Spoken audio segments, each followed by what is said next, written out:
7 বছর পর বাড়ি ফিরছে খান বংশের বড় ছেলে আসাদুজ্জামান খান আবির। বাড়ি ফিরছে বললে ভুল হবে, বিদেশ থেকে দেশে ফিরছে আবির। এই 7 বছরে খানবাড়িতে ঘটে গেছে অনেক ঘটনা, যার সাথে সশরীরে যুক্ত নেই আবির, তবে আন্তরিকভাবে প্রতিটা ঘটনার সাথে জড়িত আছে সে। আবিরের বাবা চাচা 3 জন। আবিরের বাবা সবার বড়, নাম আলী আহমদ খান। তানভীরের বাবা মেজ, নাম মুজাম্মেল খান। তানভীরের ছোট চাচুর নাম ইকবাল খান।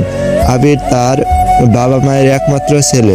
মেজ চাচা মানে মুজাম্মেল খানের এক ছেলে এক মেয়ে। ছেলের নাম তানভীর খান, মেয়ের নাম মাহদিবা খান। ছোট চাচুর এক মেয়ে এক ছেলে, মিম আর আদি। এখনো তারা এলাকার যৌথ পরিবারগুলোর মধ্যে শ্রেষ্ঠ। বাড়ির সকলের প্রাণ যেন এক সুতোয় বাঁধা।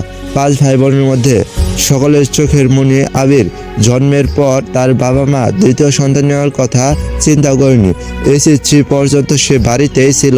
সবার নয়নের মনে আবিরের চাঞ্চল্যে মেতে থাকত খানবাড়ি। আচমকা যেন পরিবেশটা পাল্টে গিয়েছিল। 18 বছর বয়সে আবির হঠাৎ করে স্কলারশিপে বিদেশে পড়তে যাওয়া বাড়ির সকলের সাথে শারীরিকভাবে যেমন দ্রুত বাড়িয়েছিল, তেমনি দ্রুত বেড়েছে মানসিকতা। 7 বছর পূর্বে আবিরের সাথে বর্তমান আবিরের আকাশ পাতাল পার্থক্য দেখেও যেন চেনার উপায় নেই। 6 ফুট লম্বা ছেলেটার গায়ের রং শ্যামলা, লাল ভর্তি সাপদারি, চুলের স্টাইল কোনো নায়কের থেকে কম না। তার ফ্যাশন আর লুকে যে কোনো মেয়ে এক দেখাতে প্রেমে পড়তে বাধ্য হবে। প্লেনে বসে আবির অবলীলায় ভেবে যাচ্ছে অতীতের ফেলে আসা স্মৃতিগুলো, সেই চাঞ্চল্যকর মুহূর্তগুলো এখন শুধুই স্মৃতির পাতায়।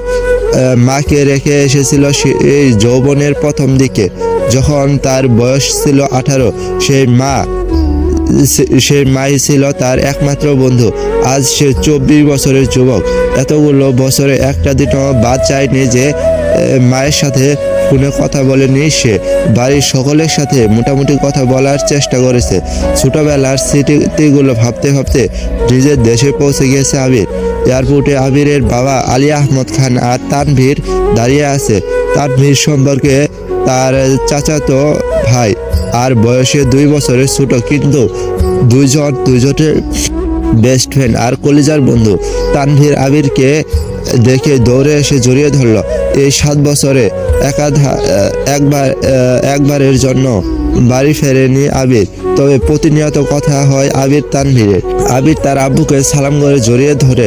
তারপর বাড়ি ফিরে 3 জন বাড়িতে যেন হৈ ব্যাপার হবেই না বা কেন। বাড়ির বড় ছেলে এত বছর পর বাড়ি ফিরেছে। রান্নাঘরে বাহারি রকমের রান্না ধুম পড়েছে মা চাচিদের। হঠাৎ দরজায় আবিরকে দেখে সবার মধ্যে হইচই শুরু হয়ে গেছে। আবিরের আম্মু দৌড়ে এসে জড়িয়ে ধরলেন ছেলেকে। আবেগপ্লুত হয়ে মাকে জড়িয়ে ধরল আবির। মমতাময়ী মাকে সে 7 বছর আগে শুয়েছিল। আজ এত বছর পর মায়ের ছোঁয়া পেল আবির।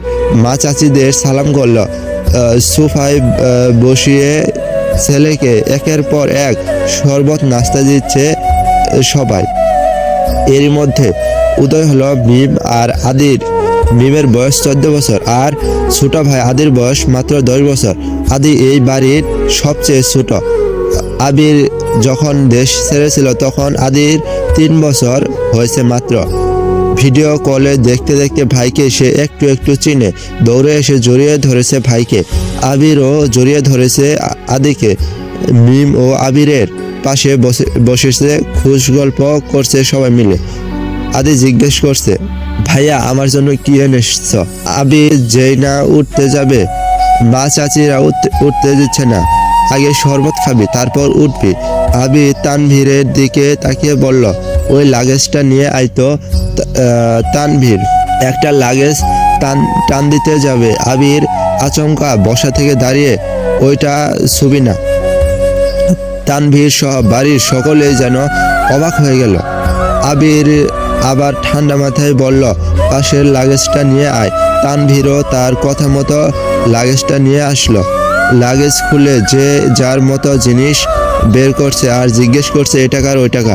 আবির শরবত খেতে খেতে উত্তর দিচ্ছে, আদির জন্য বিদেশি দামি দামি এই খেলনা, মিমের জন্য ড্রেস, কসমেটিক্স বক্স, মা কাকিদের জন্য অনেক গিফট, তানভীরের জন্য মোবাইল, একটা ল্যাপটপ, অন্যান্য গিফট, আলাদা আরেকটা ল্যাপটপ আছে। মিম জিজ্ঞেস করে, ভাইয়া এই ল্যাপটপটা কি তোমার? আবির উত্তর দেয়, না এটা মেঘের মা হালিমা খান জিজ্ঞেস করলেন, মেঘের ল্যাপটপ কি দরকার বাবা? আবির, ও তো এইচএসসি পরীক্ষা শেষ, সামনে এডমিশন টেস্ট আছে, অনেক কিছু জানার বা পড়ার দরকার আছে, মোবাইলে দেখে পড়া থেকে ল্যাপটপের সুবিধা হবে, তাই নিয়ে আসলাম। মিম, আমার জন্য নিয়ে আসতে? আবির অবলীলায় হেসে উত্তর দেয়, তোর বয়স 18 বছর হলে তোকেও কিনে দেব, চিন্তা করিস না। মিম খুশিতে গদগদ হয়ে বলল, ধন্যবাদ ভাইয়া। বাড়ির হইচই শুনে ঘর থেকে বের হলেন ছোট চাচা ইকবাল খান। আবির চাচুকে দেখে সালাম করতে যায়, চাচু বাধা দিয়ে জড়িয়ে ধরেন ভাতিজাকে। ইকবাল খান বাড়ির সকলের দিকে এক পলক তাকিয়ে নরম সুরে বলেন, এতদিন এই বাড়িটা পরিপূর্ণ হলো। ইকবাল খানের জন্য অন্যান্য উপহার আবির নিজের হাতে চাচুকে দিল। বাকিদের জিনিসগুলো একটা একটা করে দিল আবির।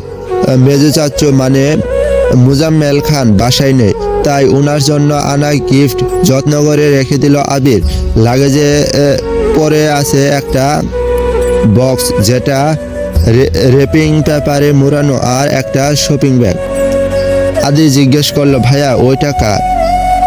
আবির ল্যাপটপের পাশে বক্স আর শপিং ব্যাগটা রেখে উত্তর করলো, এগুলো মেঘকে দিয়ে দিও, আমি রুমে যাচ্ছি। ইকবাল খান এক পলক সবার দিকে তাকিয়ে জিজ্ঞেস করলেন, মেঘ কোথায়? হালিমা খান উত্তর দিলেন, ও তো কোচিংয়ে গেছে, এতক্ষণে তো চলে আসার কথা। আবির বাকি দুইটা লাগেজ নিয়ে উঠতে যাচ্ছিল, হঠাৎ পিছন ফিরে মায়ের দিকে তাকিয়ে প্রশ্ন করল, আমি কোন রুমে থাকবো? ছেলের এমন প্রশ্নে মালিহা খান হতভম্ব হয়ে পড়লেন। তৎক্ষণাৎ স্বাভাবিক হয়ে উত্তর করলেন, তোর রুম তোরই আছে, আজ সকালে পরিষ্কার করা হয়েছে।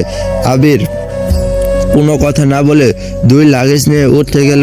তানভীর এগিয়ে আসে, আমায় দাও, আমি নিয়ে যাচ্ছি। আবির একটা লাগেজ তানভীরের দিকে এগিয়ে দেয়, নিজে আরেকটা লাগেজ সযত্নে নিয়ে সিঁড়ি দিয়ে উঠতে থাকে। ততক্ষণে দরজায় এসে উপস্থিত এই বাড়ির বড় মেয়ে মাহদিবা খান মেঘ। মিম মেঘকে দেখে দৌড়ে এসে বলে, আপু আপু, আবির ভাইয়া এসেছে। মেঘ সিঁড়ির দিকে তাকায়, লম্বা স্বাস্থ্যবান সুপুরুষ দেহি একজন হাতে লাগেজ নিয়ে সিঁড়ি দিয়ে উঠছে, শুধু পিছনটা দেখা যাচ্ছে। মেঘ ভিতরে ঢুকে সবার হাতে গিফট দেখে এদিক সেদিক তাকায়। ততক্ষণে আবির নিজের রুমে চলে গিয়েছে। মেঘের মা হালিমা খান মেঘের দিকে এগিয়ে এসে বললেন, তোর জন্য গিফট এনেছে। মেঘ তাকিয়ে বলে, কি গিফট? হালিমা খান চোখের ইশারা দিলে সোফায় রাখা ল্যাপটপের দিকে চোখ পড়ে মেঘের। ছুটে যায় ল্যাপটপের কাছে, জিজ্ঞেস করে, এটা কি আপনার? মিম বলে, হ্যাঁ আপু, এটা তোমার। বক্সটা আর শপিং ব্যাগটাও তোমার। ল্যাপটপটা ঘুরিয়ে ফিরিয়ে দেখছে মেঘ, যেন আকাশ কুসুম কিছু পেয়েছে।